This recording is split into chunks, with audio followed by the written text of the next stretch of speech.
mengalami diskriminasi itu 3 tahun di SMP.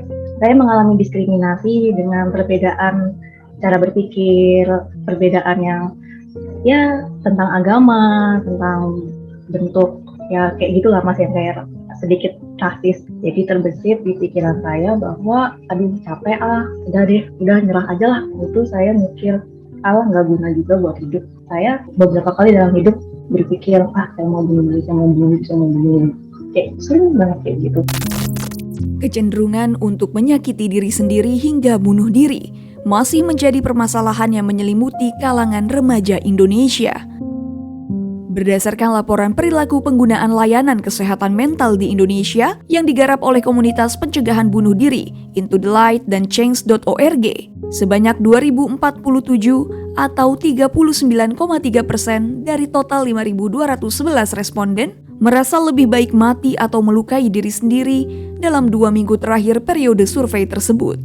Rata-rata didominasi oleh kelompok usia 18 hingga 24 tahun. Kalau kita mau bicarakan faktornya, tidak ada faktor tunggal ya.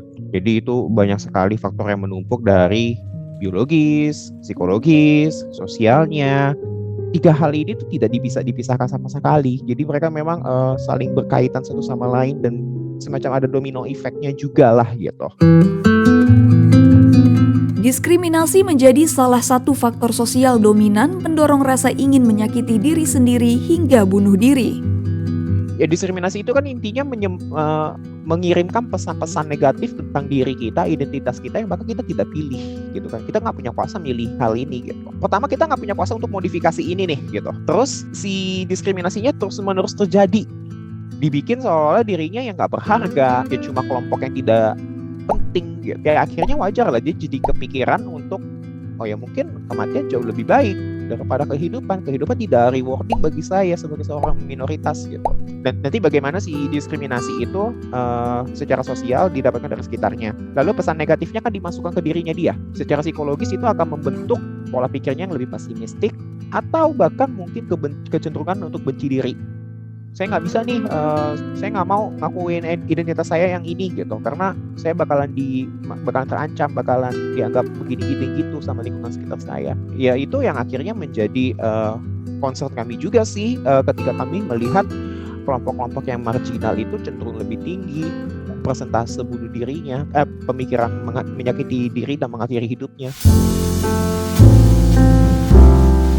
Minimnya literasi akan bunuh diri dan stigma negatif yang melekat pada orang-orang dengan pemikiran tersebut membuat mereka enggan mencurahkan masalahnya kepada orang lain.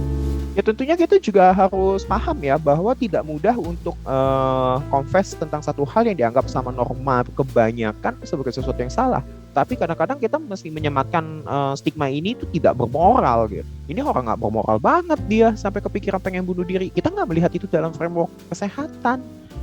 Bahwa itu adalah penderitaan, itu adalah datang dari rasa sakit. Dan ini yang akhirnya tentu aja orang jadi takut untuk bicara karena kita masih menyimpan asumsi-asumsi yang tidak tepat tentang dirinya, yang juga tidak membantu. Udah nggak tepat, nggak membantu, makin membebani kan ibaratnya.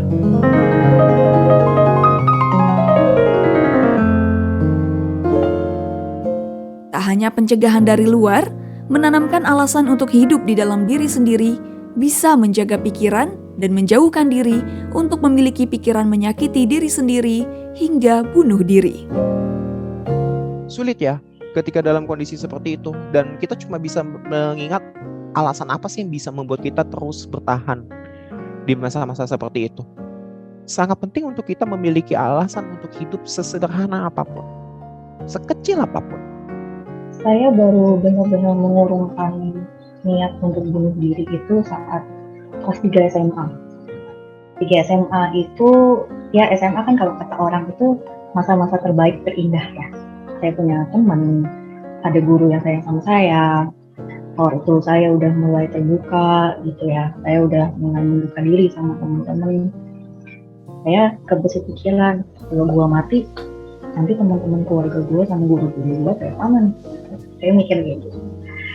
Akhirnya saya memutuskan dalam hidup saya mikir gue nggak boleh mati sekarang, gue nggak boleh bunuh diri sekarang, gue harus bahagia.